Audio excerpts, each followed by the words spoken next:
Oh shit, crush. I'ma block this whack ass mix up.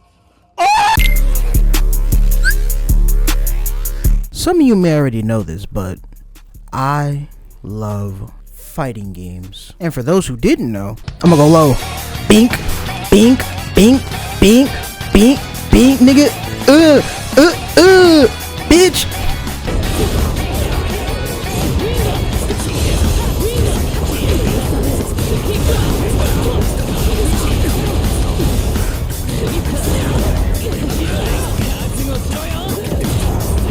Ibuki had a slide kick that I literally should not have been using.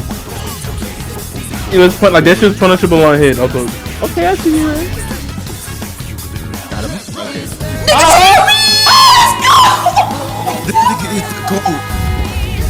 Oh, he's dead. Ah, spike that. Ball on this nigga. Oh my god. I'm actually. Oh my god.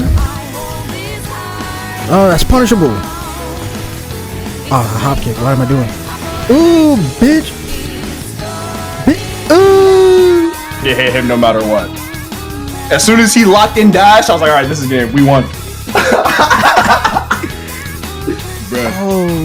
Bro, this game sucks. So yeah, I do this. But we're not here to talk about me. We're here to talk about you. Yes, you. The person that thinks fighting games is too hard. It's too execution heavy, too much of a time sink, or you could just never be good at them. Well, I'm here to tell you, you're right. Fighting games are hard. There's no way around it, but not all the reasons listed are applicable to all fighting games. If you want a fighting game that doesn't have high execution, there's a game for you. If you want a game that has amazing single player content and a great story, there's a game for you. If you want a game where your favorite female characters are oiled down wearing Calvin Klein underwear, what's wrong with you, bro? Nah. Seriously, what's wrong with you, bro? Are you dead ass? The point is, there are so many great fighting games out right now that if you want it, you have endless options to pick from. And honestly, now's the best time to get into them. Okay, maybe not the best time, but I'd be hard pressed if there wasn't at least one game that didn't interest you. So today, let's go over the pros and cons of some of the best fighting games out today and show you why you should pick up a fighting game today.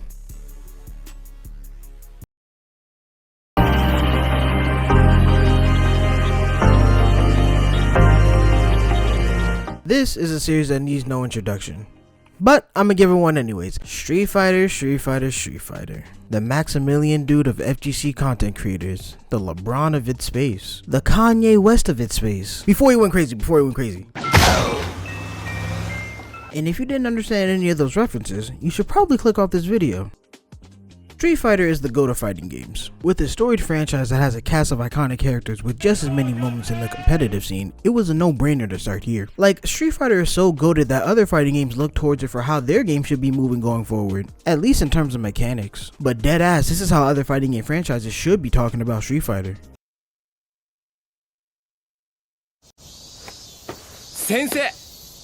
Sensei がいなかったら俺今頃死刑だったみたいよ。そんで正直私そこまで知らないのよね。ただこれだけは言えるわ。軽薄、個人主義、一応恩人です。一応。それからこれは俺に限った話ではないですが。バカ。バカだな。鮭。でも言うまでもなく。最強。And like Gojo, Street Fighter has had its fair share of missteps, but somehow they always managed to come back. And with Street Fighter 6 selling over 3 million copies before being out even a whole year, it's safe to say that they're back and better than ever. So, let's break down why Street Fighter 6 is one of the best fighting games out on the market right now. Arguably, one of the biggest reasons why 6 is doing so well is the starting roster. And when compared with 5's very lackluster base roster, the difference is night and day. I could even argue that this is one of the best base game Street Fighter rosters of all time, and in large part due to its newcomers. Street Fighter over its last couple of entries has had very subpar newcomers. And of course there are the standouts like Jiri, C-Viper, Manat, and Rashid to name a few, but they've been missing way more than they've been hitting. But Capcom are shooters, and they gonna get their reps in, cause they absolutely killed it this time around. Decide not to use it. Curry, way downtown. Bang! Bang! Oh, what a shot from Curry! The 7 newcomers, yes, I'm counting Luke as a part of the 7 newcomers. Yes, he was Street Fighter 5 DLC at the end, but he was marketed as the future of Street Fighter, and if we didn't get that final season, I highly doubt Luke would have been in the game to begin with, so I'm going to count him. Are on par with Street Fighter 3's cast of new characters, and they use less than half the roster spots to do so. I can honestly say that every newcomer in 6 is probably somebody's favorite character in the entire series. That's how well these characters were received when they first got shown off. Although none of them have eclipsed my GOAT Ken, for me personally, I very much enjoy the new trio of Luke, Kimberly, and Jamie. I could talk about how cool the newcomers like Marisa, the muscle woman, Minon, the judo ballerina who also models, Lily, the not daughter of T-Hawk, and JP. You ever make a bitty hit her knees? No, not that one, the accountant. Yes, sir. Are all day. Or the fact that most of the redesigns for classic characters are amazing. But characters aren't the only thing that sell fighting games. You need a working online in order to play against your friends. And once again, Street Fighter 6 knocks it out the park. With one of his biggest mistakes corrected from 5, Street Fighter 6 has some of the best netcode of any new fighting game out on the market right now. And y'all can thank the series killing flop, Marvel vs. Capcom Infinite for that. And I'm so deadass. Street Fighter 5's netcode wasn't unplayable. When it worked pretty good, cause it did have rollback, but it wasn't implemented properly. So, when the connection was bad, it was worse than some of the worst delay-based matchmaking could offer.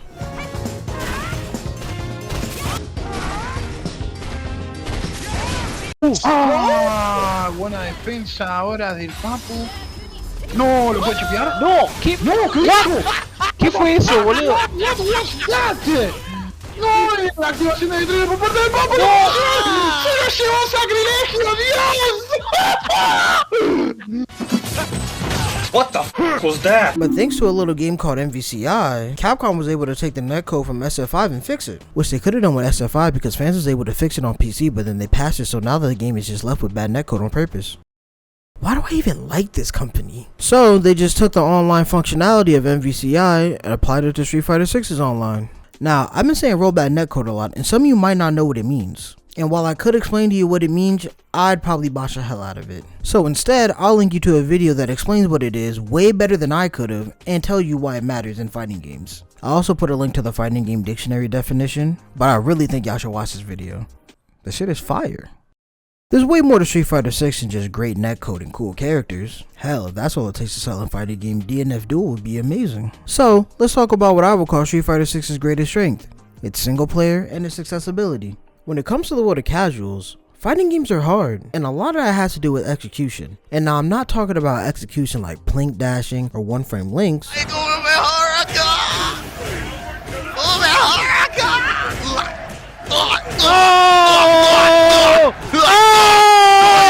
Joy, you can. What are you saying? Oh no! Who made it? Who made it?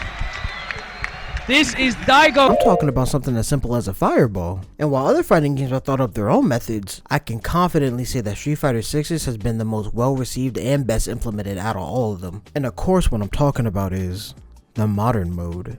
A man once said, and modern problems require modern solutions. Now what? Now what? And modern controls are the solution. I've been playing fighting games for as long as I can remember.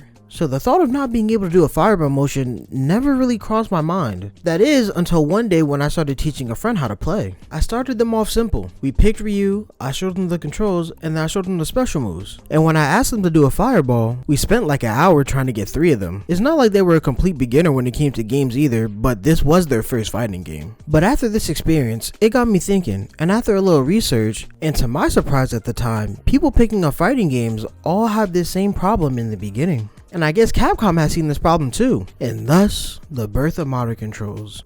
Except not really, cause the blueprint for modern controls dates back all the way to May 30th, 2017 when Ed dropped for Street Fighter V. His control scheme was so different than any other character in the game at the time. Hell, even any other character in Street Fighter history, cause he wasn't a motion input character. He wasn't a charge one either. If you wanted special moves with Ed, you had to press more than one of the same button at the same time, and then you press all 3 buttons at the same time to get an EX. This was a game changer. Not for vets though. For casuals who had a hard time doing motion inputs, they finally had a character for them. And if Boxerman wasn't your style, they later added Falk, who had a similar control scheme to Ed. Now, why did I just tell you all the history of modern controls in Street Fighter?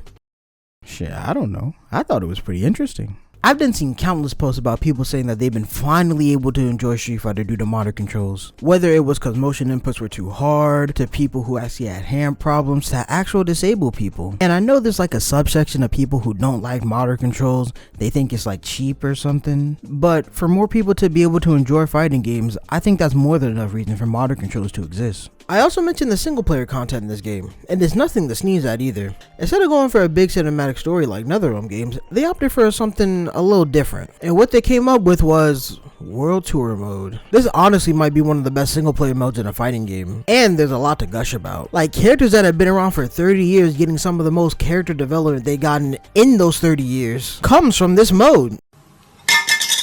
Or just a sheer amount of customization in the game.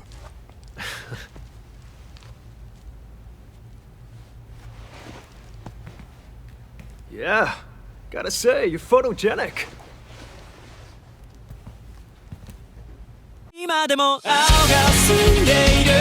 But instead, I want to focus on this application as a tool in order to get better at fighting games. To the people in the competitive space, we play fighting games for a number of reasons, and one of the reasons we all have in common is to play against other people. But in the casual space, things are a little different. Some do want to play online or play against their friends, but you'd be surprised how many people just want to play through the single player offerings of the game. And that's one thing I can give it up to NetherRealm for, because they figured that out a long time ago. That's why we have the cinematic fighting game story mode, that many other franchises have tried to emulate to varying degrees of success. Hell, even Street Fighter tried it, and...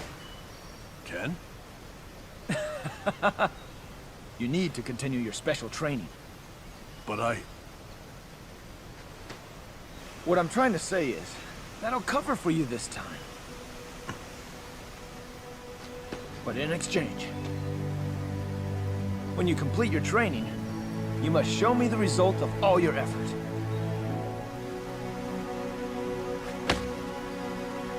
sure. But I'm already dead. For dead men, time will stand still, but Bison's psycho power keeps growing and evolving. Whereas I have... Did you get frightened and decide to chicken out? Hi! Were you guys talking about me? What have you been doing around here? And look at your hair! I know what it is! You must have found a girlfriend! No, I didn't! Don't touch me! Hey! Can't breathe! But you still look so thin as a rail! You must eat more meat, otherwise your girlfriend won't like you! I said I don't have a girlfriend! I give Do you think you should stop them? I give up! You must go. His soul is no longer a sacrifice for you to devour.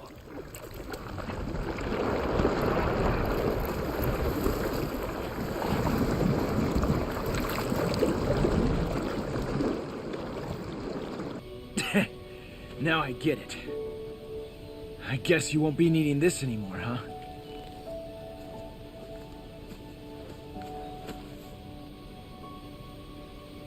There is no end on the road of fighting.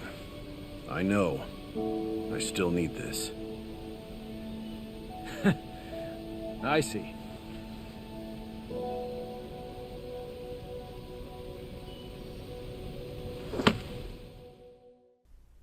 That it? Peak Gaming? Peak Gaming, bro! But this time around, Capcom decided that I'm gonna do my own thing. and drop World Tour mode. And like I said, there's a lot to love about it. Its best quality is that it serves as the game's tutorial, and it's not crazy obvious either, especially the casuals. The story is nothing to write home about, but it's serviceable to hold your attention. What makes it shine though, is its combat. When you're out in the field, you can challenge pretty much anybody to a fight, and most of the guys aren't a challenge. They'll pretty much do the same thing over and over again. It's really easy to punish. I didn't think much of it until I saw somebody who doesn't play fighting games play World Tour mode, and they said something along the lines of, "Are you gonna just keep jumping at me? Well, I'm just gonna keep hitting you out the sky." And that's when it hit me. All the CPUs are showing you how to deal with fundamental things in fighting games, like how to deal with jump-ins and fireballs. And not only that, it teaches you a core principle of fighting games, and that being, if thy opponent is doing the same thing over and over again, thou shalt keep punishing it the same. At least that's what it says in the ye olden text. And that dates back longer than the now old guard of the old Niners. Jokes aside, World Tour Mode teaches you a lot of core fighting game principles. And personally, I think that's pretty dope.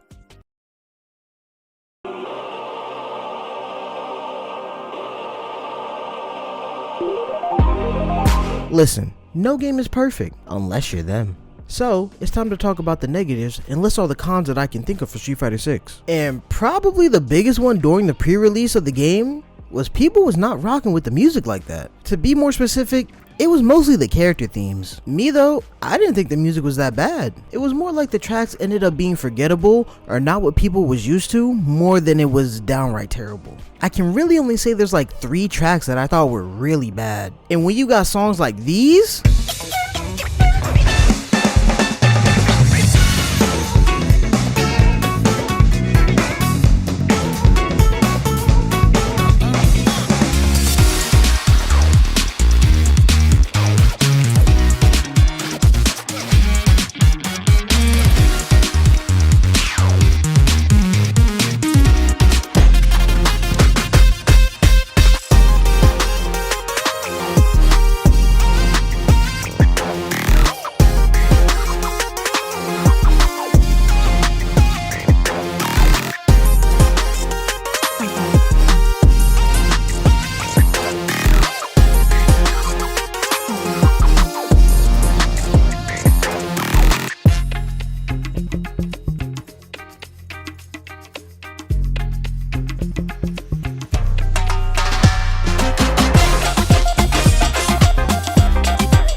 I'll be damned if somebody tells me the Street Fighter 6 OST is terrible. And if you really don't like the music, you could just turn it off and listen to your own, which is what I do, and I like the music. But hey, if your biggest misstep during pre-release was people didn't really enjoy the music of your game like that, then I think they did a damn good job. Now, the biggest con post-release is definitely one that most multiplayer games have nowadays, and it's those predatory microtransactions. You know, the ones where you gotta pay $60 for the game and then you have to pay another $10 for the battle pass, and then items that aren't on the battle pass you gotta pay anywhere from $10 to $25 for them. You know, standard shit. Street Fighters, while not the craziest, it's still pretty bad. They have the $10 battle pass, but it's mostly just cosmetic items for your avatar just to make them look cool. And if it stopped right there, it wouldn't be that bad. But as you know, companies don't stop. They always gotta push the envelope. So back in August during EVO, right before Street Fighter 6 Top 8, oh wait, my fault, they changed it to Top 6 now. Yuck. You nasty. What the fuck type of nigga is you? Nigga, what the fuck type of nigga is you? Right before Top 6, Capcom announced that the Teenage Mutant Ninja Turtles were going to be coming to Street Fighter 6 as avatar costumes. How the fuck would you show me something if I couldn't have it then? Now, this is cool for lobby battlers, but if this isn't your cup of tea like me, you just thought it was a cool announcement and you went next. And that's what most did. But when the costumes dropped, a lot of people were complaining about the price, and I didn't think it was going to be that crazy, but it turned out to be way worse than I expected. If you wanted to purchase one of the turtles, it was going to run you $15, and in total, if you wanted to purchase all the turtles, it was going to run you $60. Now, I realized how bad this was, and Capcom was 100% wilding for this, but once again, it was for avatars, so personally, I didn't care that much. We should have taken it as a sign though. When it came to the character costumes, it was just as bad, if not worse. Also back at EVO, we were to get our first look at the third costumes for a few characters, and for the most part, they all look good as hell. So throughout the coming months, we would get updates on these outfits with Capcom dropping concept art for each and every character. These were the only things that we had to look forward to, cause at the time, Capcom said no balance patches for a whole year. This was going to be the fresh coat of paint that the game needed. So after a very long 4 months, the costumes finally dropped. But there was always something very interesting about the rollouts for these fits. Capcom never talked about the prices for them, so it was always a point of discussion when talking about them. In my head, I would have thought it been $3 per outfit, $5 at worst, so I was very surprised when it ended up being $6 a pop. Sure, it was a little overpriced,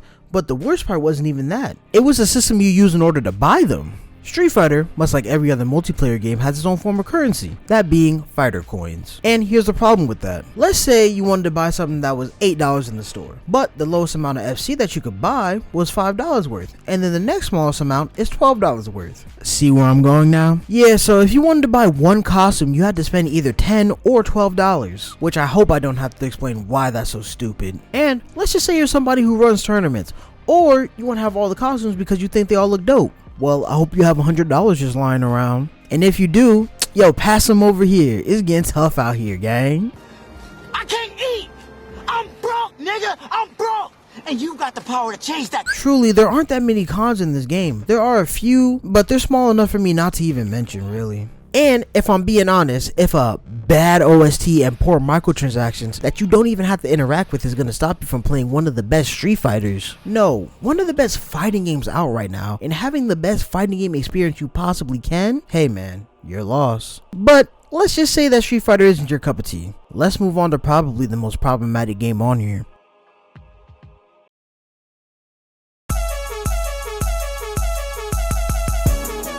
Mortal Kombat 1.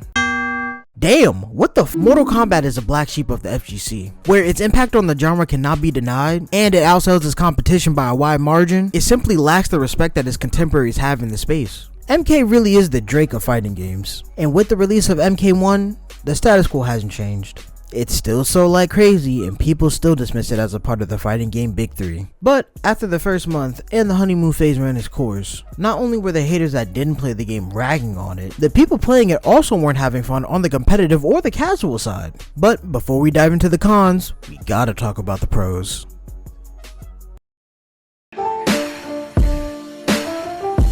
The saving grace of this game is 100% the gameplay. This is honestly some of the most fun I've had with an MK game in a while. I didn't get to play too much of MK9 when I was younger, so I missed out on it. I was probably too busy playing Halo or Gears of War or something like that. So when MKX dropped, I was pretty much there from the beginning. And while I wasn't good,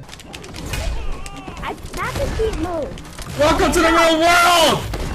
Time to learn! You gonna learn today! I still enjoyed a lot about the game. The story, the characters, the gameplay, and all the DLC were fire to me. And it could be the nostalgia blinding me, but that to me was the best Mortal Kombat. So when MK11 came out, I gave it its fair shake, but it just wasn't for me. The gameplay was overall slower, we lost a lot of the craziness of MKX, especially the combos. The life disadvantage. This is a really good looking spot for a Raptor. Taking the hard knockdown. Oh no, using all of his meter. He's going for it. Oh my goodness, yes! Oh my god, he killed him with that I did not think he was going to be able to kill with that combo.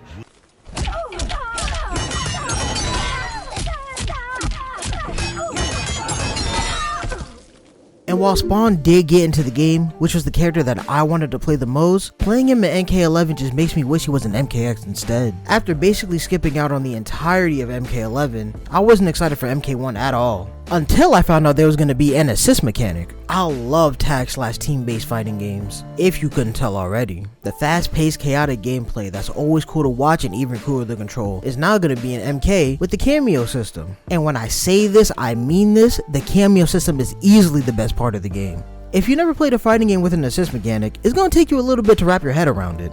But once you do get it, the game's going to open up like crazy. What was once the end of your combo, you can now call cameo and extend it. What was once the end of your block string and left you punishable, you can now call cameo and be safe, or even get a mix-up off of it. With the power of assist, the possibilities just become endless. And that's what truly makes MK1 shine. Cause without it, we would just be playing MK11 all over again. Like, when the DLC comes out, I get more excited about the cameo characters coming than the actual playable characters. That's how you know cameos are an amazing addition. I said the saving grace of the game was the gameplay, more specifically, the cameo system. But that's just for people who want to play the games against their friends and online. On the casual side, they don't give a damn about that. Funnily enough, they would probably just rather have a game that didn't have the cameo system at all and just make it a 1v1 fighter again. No, the side that keeps them coming back, and the reason why MK is always doing numbers, is the single player content. NetherRealm are the pioneers of the fighting game cinematic story. Dating all the way back to MK vs DC, they've only gotten better as each game has come out, and I truly believe that MK1 is their best work yet. It also serves as a great jumping on point if you never played any of the other stories before,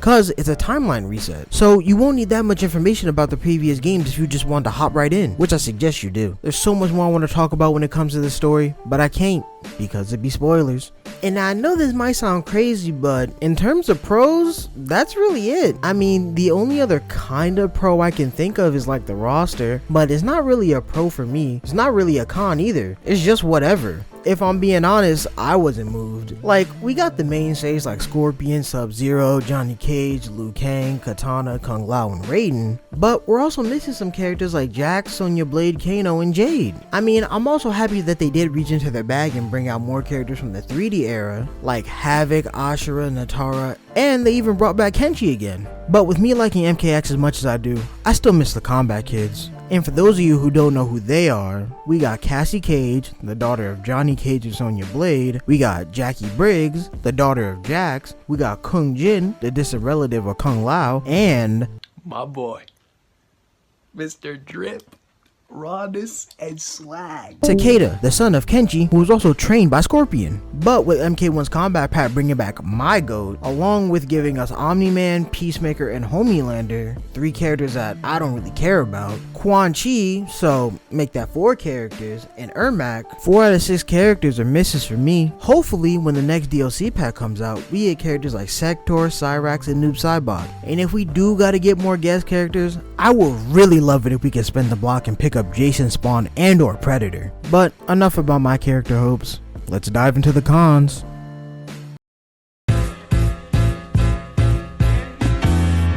I know I just said that MK single player was a pro, but that was mostly for the story mode. MK has another single player mode that on paper should have been a banger, but the execution was just so horrendous. Invasion mode is MK1's other single player offering, and while on the surface it seems fine, with its repetitive gameplay loop and obnoxious incursions with the constant ambushes, it makes it really hard to defend this mode. And while the content you get from this mode is pretty cool, the grueling slog I had to do to get it was not worth doing it all over again next season. It just makes me wish they kept towers from the old game. Okay, but what if you don't care about the single player like that? Well, I'm sorry to say, but MK1's online isn't the best either. And this has nothing to do with the online itself either. MK was the first out of the big fighting games to implement rollback netcode when they first retrofitted it into MKX. And since then, they've had great netcode, but it's everything else surrounding it that makes it bad. At the launch of the game, it didn't even have crossplay or private lobbies, so if you and a couple of your friends wanted to get together and play and spectate, good luck. The game also has no filter for Wi-Fi players or options to decline opponents that have bad connections without it affecting your record. So sometimes you'll get trapped into matches with laggy players with no way to leave. But probably the most annoying part, depending on how you feel about it, is ranked is forced best of 5 matches. And this really depends on the person, but you'll either love this or hate this. Me though,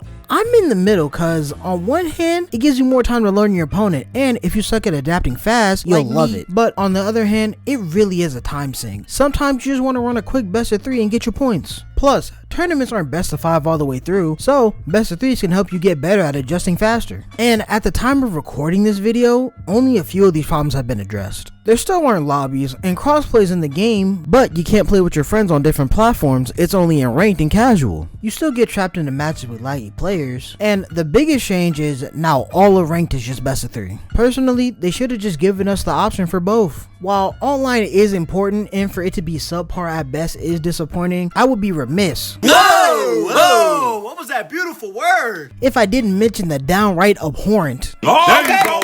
There you go. Yeah. Oh, you acting different. You know, one of my resolutions was to read more, so I've been doing that. Hey, you inspiring us, bro. For real. You got it. Yeah, microtransactions that are in this game. Now, microtransactions are nothing new when it comes to this series, as MK11 had them, but I don't really know how bad it really got because I stopped playing MK11 early. What I can say is MK1s are as bad, if not worse, than Street Fighter 6's. For starters, it has the same systems that most games with microtransactions have, with their endgame currency being named Dragon Crystals, which, you know from when I talked about Street Fighter, is already bad. But MK doesn't have the same problem that Street Fighter has. In fact, it's way worse. MK1's microtransactions are just way too expensive. There were 2 big events that had people ripping them a new one, and the first big controversy was the Scorpion Deadly Alliance skin. If you didn't know, when the game first dropped, they had a couple of skins that you could buy with the Dragon Crystals, and they wasn't too bad in terms of price. But then they dropped the first skin that wasn't just a simple recolor, which being the Scorpion Deadly Alliance skin. And while the skin looked dope, the price was crazy.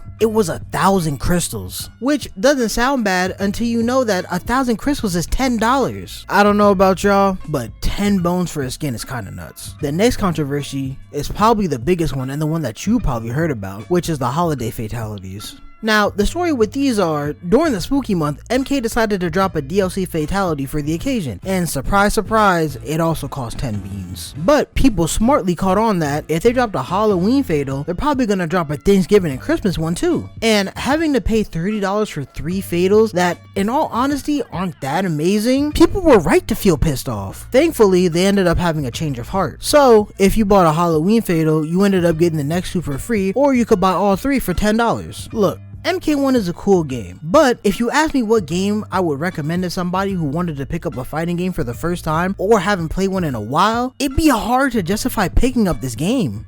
Look, MK1 is $70, Street Fighter 6 is $60. It's not beating that off the price alone. And while something like Tekken 8 is also $70, I could argue that you get more bang for your buck there. So yeah, the game has its issues, but I don't think it's entirely the developer's fault though. I more so think that the publishers, WB, are to blame. And I got 2 main reasons to think this. When it comes to being money hungry in the gaming industry, there are a few names that come to mind. And one of those names is definitely WB. So the microtransaction situation is definitely their doing. And 2, is a bit of a conspiracy theory floating around, but I think would explain why a lot of features that were in the last game are just gone from this game. So back in April 2023, WB was gearing up to drop their latest game, that being Suicide Squad Kill the Justice League. But during the month, they would come out and say that they were delaying the game again from dropping May 2023 to February 2024. So with WB having no big games coming out for the year, they needed something. And with us already knowing that a new MK is coming soon because it was leaked in an investor meeting, WB decided to hit the speed up button on the production of MK1 so they could drop it this year. Now, I did say that it was conspiracy and speculation. The biggest thing I have going for me in my favor is that NetherRealm games ever since MK9 have all dropped in spring, and a majority of them have dropped in April. So don't you think it's a little weird that MK1 dropped in,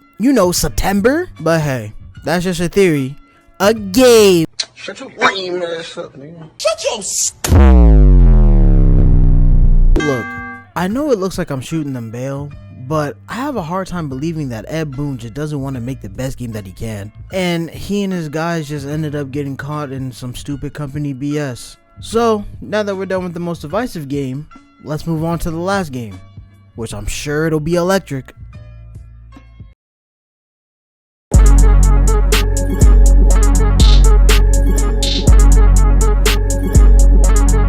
Lastly, but certainly not least, we have the latest entry in the King of the Iron Fist tournament series, Tekken 8. Out of all the games that we talked about so far, Tekken is probably the series that I've had the most experience with. I've been playing Tekken since Tekken 5. It was one of the main games that me and my brother played a lot growing up, and when my cousins came over, it was that, Smash Bros. Melee and Brawl, and Soul Calibur 2, specifically for the GameCube.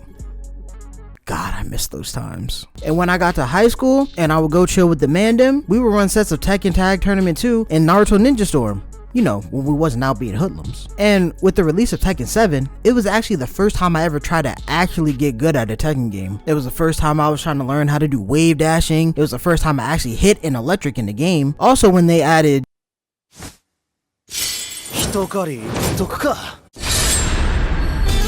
Noctis Lucis Kylum.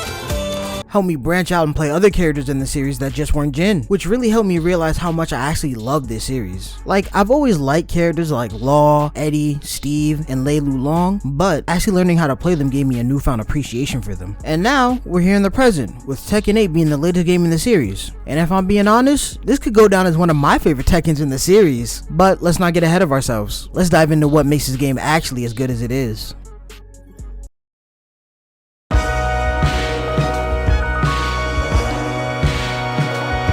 I didn't really want to talk about gameplay directly because I wanted to highlight everything else that makes playing fighting games fun outside of the gameplay.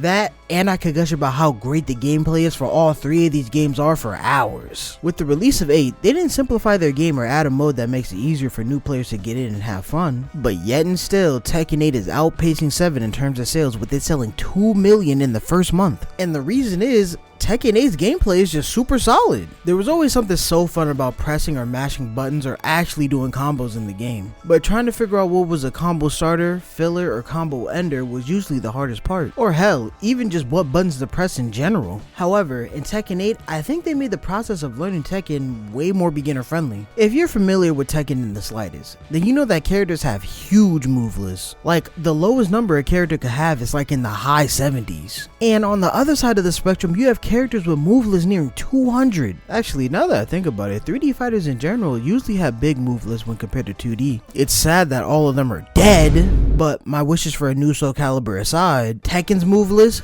huge. But they finally managed to streamline the process of learning a character with these two features. The first one being the combo challenges. They're the equivalent of combo trials that are in most 2D fighting games. But this is a big deal because Tekken has never had these before. Sure, in 7 they added sample combos that on the surface were similar, but having the combo just scroll on top of the screen versus it being on the side making noises when you input it correctly makes a huge difference. Now, it's not as in depth as something like Street Fighter where you have combo trials going from beginner to intermediate to advanced, but having some tools in the game is better than having no tools in the game. Moving on to the next tool, we have punishment training, which is easily one of my favorite new things that they've added. This tool helps you learn what moves your opponent has that is negative on block and what moves you can use to punish them with. And this is such an amazing tool, cause believe it or not, you don't always want to be throwing out your combo moves like that. Most of the time, they're punishable. This was something I struggled with a lot when I was learning how to play the game. With Tekken's stupidly large move list, I just didn't know which buttons I should be pressing in neutral. Or when I blocked an attack that felt punishable, I just didn't know what button I should be pressing in return. Eventually, I learned, but this process would have been a lot easier if I had this tool back then. And it was in Tekken 7, but it was added on later in the game's life. But since it's here in 8, a lot more players are going to have access to this wonderful tool from the start. And there's so much more stuff that I would like to talk about, like how the heat system is easily one of my favorite things that they've added to the Tekken series. Or more on the technical side, punishment training is a great way to help people start learning how to read frame data. But that's enough nerding out about game design. We have other pros to talk about, like the story mode. In this modern age of fighting games, nobody does story modes like NetherRealm Studios. But if there was one series knocking on that door to take the crown from them, it'd definitely be Tekken. And with Tekken 7 having one of the coolest story modes in the series, and a lot of people were wondering how or if they were going to top it with Tekken 8. And after going through it, I can confidently say it blows it out the water. Now, this just might be the Jin fan in me talking, but this is probably my favorite fighting game story mode ever. And I'd be lying if Jin getting the shine this time around wasn't a main contributor. But it also has to do with the fact that I've been following this story since I was Jit. So to me, that's what makes the story so good. Cause if you're not a fan or don't know much about the Tekken series, it's gonna be a cool experience, but you're not gonna get the full experience. So I would definitely recommend watching a video to catch you up to speed on the lore. Cause I'm not gonna ask you to go through and play the arcade mode and piece together the story of Tekken 1 through 7. Hell, even I didn't do that. Shout out to that one day back in 2010 when I read through the entire Street Fighter and Tekken wiki. And as much as I want to talk about the cool stuff that happens in the story, I don't want to spoil it. So instead, let's talk about the other single player offering, which is Arcade Quest. As the name would imply, it's a quest you take where you create an avatar and go through the arcade scene in order to become Tekken Cup champ. It's a cute mode. It also serves as another teach a new player how to play the game mode, but ultimately, I don't really see much reason to play through it. Cause unlike Street Fighter, I'm not really getting any new info or interaction with characters that's already on the roster. So it's not really doing anything for me. We also have Arcade Mode, which is the run-of-the-mill couple of fights in the CGI cutscene, which I'm cool with, especially since they're all pretty fun. And if I had to pick a favorite one, it'd probably be this one.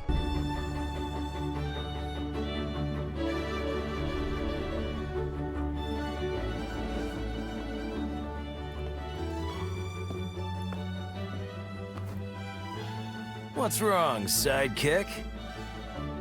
You've been contacted by the UN. In regards to the wars caused by Mishima Zaibatsu, they've sent you a bill for damages. Huh?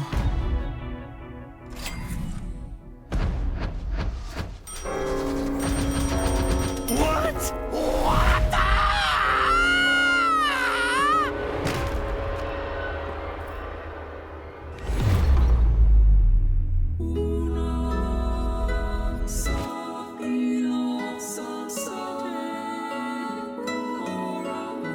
Hey, what happened? Don't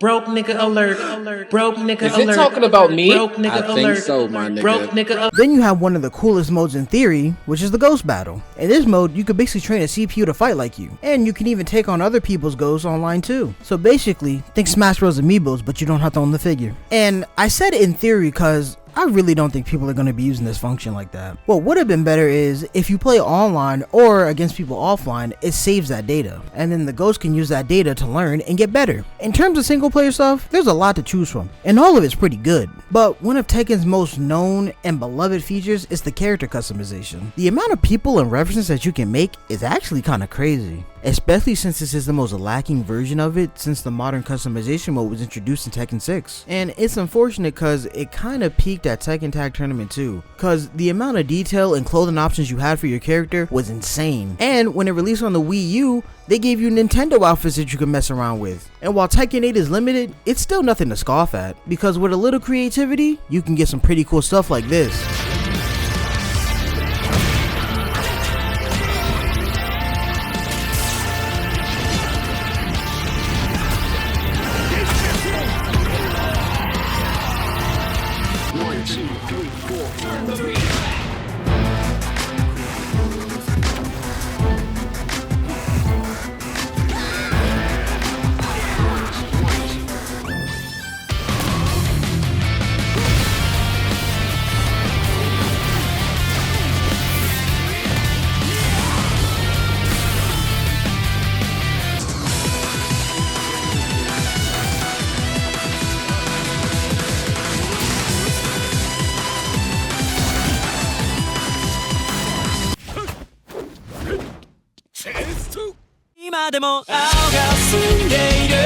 And this is just stuff made with the base parts. They've been adding new parts, so you could probably get some even crazier costumes now. You can also customize your little avatar for arcade quests and for the Tekken Fighting Lounge, you know, if that's your swag. Now, my last pro is kind of a weird one, because normally I'd probably talk about how great the accessibility is, or how this game's tutorial is probably one of the better ones out there. So if you wanted to start learning Tekken, this would be a great time to jump in. But because I played it recently and it left such a big impression on me, I feel like I need to talk about it. And that mode is Tekken Ball. I never got to play Tekken Ball back in Tekken 3, and I didn't even know it was in Tag 2 because apparently it was only in the Wii U version. So when it came back to Tekken 8, I didn't really think much of it. I mean, I was happy for all the people that was happy that it was back, but me personally, I didn't really care. But man, this is easily one of the best side modes in any fighting game. For how simple this mode is, it's so much fun. Alright, so let me give you the quick rundown. You see this ball? Hit your opponent with it. That's it. Now, obviously there's more mechanics, but honestly, this is some of the most fun you can have if you just boot it up with a couple of friends and just start mashing. Shit's a great time. I really wish I could have showed y'all some of my footage of me playing the mode for the first time, but unfortunately my footage got corrupted. Trust me though, if you already have Tekken, or if you want to give this game a buy, give this mode a try. You won't regret it. As much as I would love to gush about Tekken Ball, the story mode, or how cool the gameplay is, this video is already, it's already been 40 minutes, so we should probably move on to the cons. She said take your time, what's the rush? I said baby, let's just get this one out the way first, cause apparently every modern video game has this problem. It's the microtransactions. Okay, let's do this one last time, yeah? For real this time. This is it. The microtransactions for Tekken 1 aren't that bad. They're not MK1 levels, but they're more like Street Fighter 6 levels. You know, the standard stuff. In-game currency, bad battle pass, you know, the works. Two things though. One, the battle pass isn't as bad as Street Fighter's, cause along with getting custom parts for your avatar, you also get custom parts for your character as well. But the streets have been saying that they've just been using reused parts from Tekken 7. Two, the end game currency, which is called Tekken coins, isn't as bad as the rest of them. Tekken isn't over here overcharging you for skins, or making it so you can't buy the skin with the lowest amount of Tekken coins. Now, don't get me wrong, I would much rather it not be there, cause most of the skins that they've been adding are from Tekken 7, but hey, there's much worse ways to implement this system, so out of the big three, I think Tekken does it the best. Now lastly, and this one's important, Tekken 8's online isn't the greatest. And the funniest part is, this is the best the online has ever been. Honestly, I thought about putting it in the positives, but the more I thought about it, the more it feels like a negative, but if we're being real, it's more neutral than anything. But let's talk about the negatives first. That being, it doesn't have rollback. Kind of. It's not a traditional implementation of it, and if I'm being real with y'all, I still don't know how it works. All I know is that I can't play somebody who's in Brazil with a smooth connection as I can in Street Fighter 6. But compared to Tekken 7, where I couldn't play somebody in the Midwest and I'm East Coast without really feeling it, this is a big upgrade. Cause the coast to coast play in 8 is pretty great. So the positive that equalizes everything and makes it a neutral is that this game has crossplay. And while all the games in the big three have it, one does it good, one does it poor, and Tekken falls somewhere in the middle. The crossplay isn't limited to online matchmaking, so you can play with the Mandem on Xbox, PlayStation, and PC. But it's a bit of a hassle to add friends, cause you can't search up your friends' names. You all have to meet up in the fighting lounge and then add each other, and then you can make the lobby and play with each other. Tekken 8 online is a mixed bag. As long as you think the core gameplay is fun and the connection isn't too bad, he's gotta be sad. You gotta be salty after that, cause he hadn't won the previous round. Whoa, his stick. He is that salty. Wow. You'll have a good time. Oh, I almost forgot. So Tekken 8 isn't as bad as MK1 when it comes to rage quitting, but it's still a thing. So people coined the term plugging or plugger. Sounds crazy, I know, but it was really crazy when the game first dropped. You didn't get penalized for doing it in rank, so a lot of people would just end up rage quitting whenever they were about to rank down or whenever they fought somebody that was better than them. But now, at least from my understanding of it, the devs are starting to ban people for doing it. So all you ragers out there, y'all better start counting y'all days. There's no way out of this one. You're done. Fighting games are special.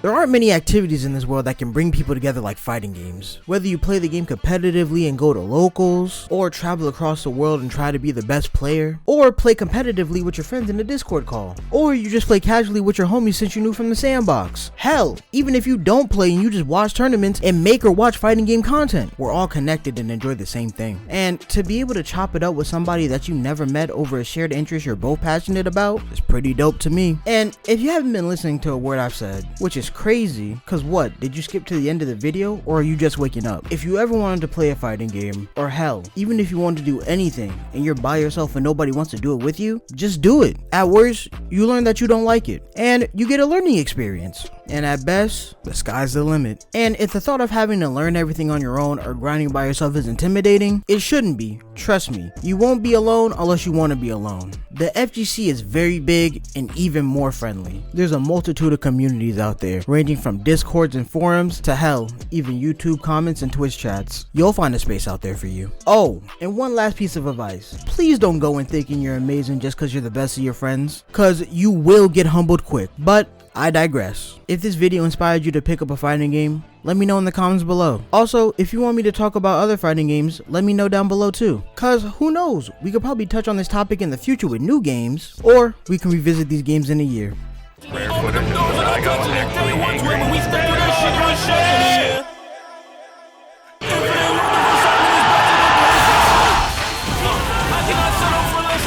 Don't waste time on words. Just press on. Leading the way is strength all of its own. I'm still on a journey. My journey knows no end. I will continue to do what I have always done.